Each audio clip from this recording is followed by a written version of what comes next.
Swak sa budget na buffet ba ang hanap nyo? Tara, dito po tayo sa Gogi Meni Buffet and Korean Barbecue Unlimited na matatagpuan sa Island Plaza, El Filiviste, Makati City.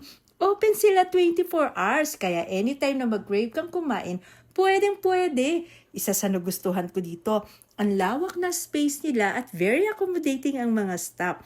Ang daming pagpipili ang side dishes na talaga naman nag-enjoy ako sa lasa. Yung pork at beef nila, talaga namang quality. Isa pa sa nagustuhan ko, uling ang gamit nila, kaya mas lalo lumasa ang kanilang barbecue. Halos lahat ng side dishes tinikman ko, kaya hindi tuloy ako nakapag-gin ramen na anli din. Oops, siguraduhin walang leftover ha. Kung hindi, magbabayad ka ng 200. Siya nga po pala, ang price nila for as low as 599 for lunch at 649 for dinner. On weekdays lang po yan ha.